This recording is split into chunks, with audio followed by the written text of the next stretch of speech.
Asante. Kwa majina naitwa Eric Peter Makundi, kamishna wa ardhi msaidizi mkoa wa Kagera, na leo niko na mtaalamu kutoka manispaa ya Bukoba. Mimi kwa majina naitwa Glory Muro, afisa mipango miji kutoka halmashauri ya manispaa ya Bukoba. Karibu sana. Shukrani sana. Kamishna, kodi ya pango la ardhi ni kodi ya serikali ambayo inatozwa kwa wamiliki wa ardhi.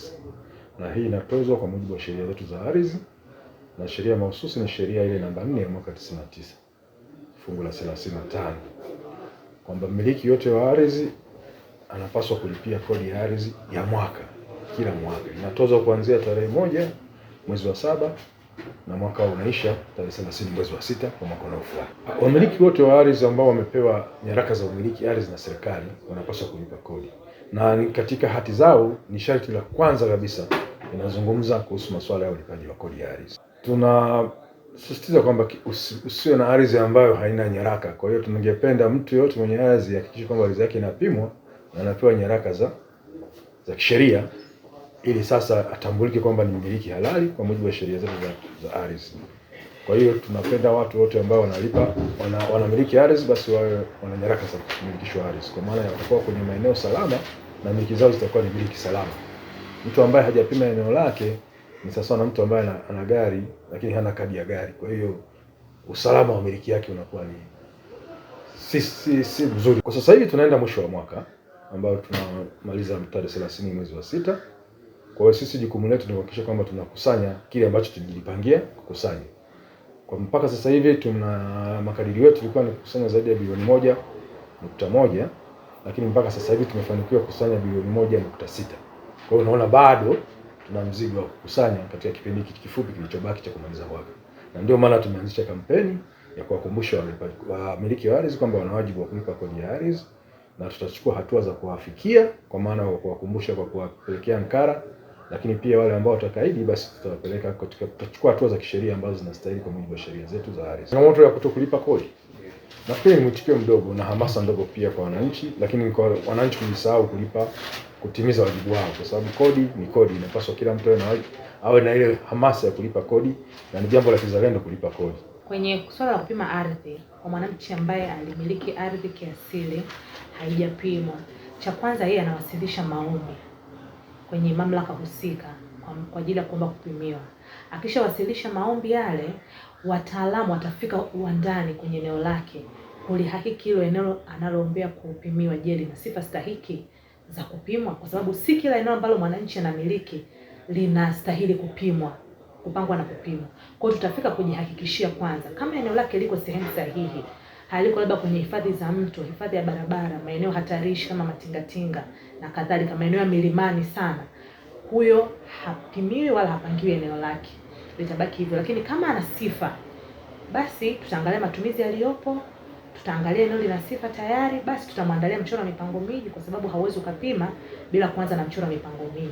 Kwa hiyo ataandalia mchoro wa mipango miji. Kama mchoro wa mipango miji upo, labda ulikosewa, labda kilichoko uandani tofauti, au labda inataka kubadilisha, basi mchoro wa mipango miji utafanywa marekebisho.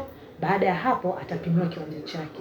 Kiwanja kikishapimwa kikakamilika, akapatiwa namba ya kiwanja, ndipo anaomba tena maombi ya kumilikishwa ardhi yake.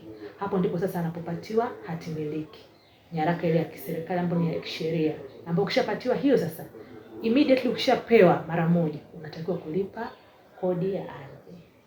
Kwa ile kodi ya ardhi sasa, kama yule mara kwanza alivyouliza, ni kwamba anayelipa kodi ya ardhi yule anayemiliki ardhi kisheria ndiye anayelipa. Na pia inatofautiana na ukubwa wa kiwanja, inatofautiana na matumizi ya kiwanja husika, inatofautiana pia na eneo. Walioko mjini kati, kodi ya ardhi iko juu. Unapozidi kutoka nje ya mji, kodi ya ardhi inaenda ikipungua. Gharama zipo kisheria zinaelekezwa, kwa watatolewa bili ile control na ankara ile malipo control number, atalipia. Baada ya kulipia anapewa hiyo huduma. Tungependa wananchi wajumuike kwa pamoja kupima maeneo yao, kwa sababu wakienda mmoja mmoja gharama zinakuwa kubwa zaidi, inakuwa ni mzigo mkubwa kuzibeba. Lakini wakiungana wananchi 10, 15 kwa eneo moja, ni rahisi sana kubeba ule mzigo wa gharama kwa kiwango kidogo. Na ndio maana pia kwenye kujazilizia hapo, ndio maana wakati wa nyuma ilikuwa kila mtu anapima ardhi mmoja mmoja, ambayo gharama ilikuwa ni kubwa, ilikuwa inawawia ugumu wananchi kupima ardhi zao. Ndio maana serikali ikaja sasa na suluhisho la kuleta mradi wa urasimishaji. Tunaofahamu ule mradi ambao ulikuwa unakusanya wananchi wengi kwa mara moja, wanachangia kiasi kidogo cha pesa. Ilianza na 200,000, baadaye ikashuka mpaka 1,500,000. Wakawa wanajikusanya wananchi wa labda mtaa husika, wananchi 500 mia ngapi, wanachanga 1,500,000 1,500,000. Ile 1,500,000 inawasaidia wao kukava zile gharama kwa kiwango cha chini, kwa sababu kwa mfano sisi kwenye mwongozo wa mipango miji, gharama ya kuandaa mchoro wa mipango miji unakwenda mpaka milioni 9. Lakini sasa mwananchi wa kawaida hawezi kumudu hiyo gharama. Ndio maana serikali sasa ikaja na suluhisho ili wananchi wetu wapimiwe ardhi zao, wazimiliki ziwe salama. Tuje na mpango wa urasimishaji kwamba badala ya mwananchi kulipa kuanzia milioni 2 labda mpaka hizo milioni 9, atalipa shilingi 1,500,000 tu, ambayo itamwezesha kupangiwa eneo lake na kupangwa na kupimwa.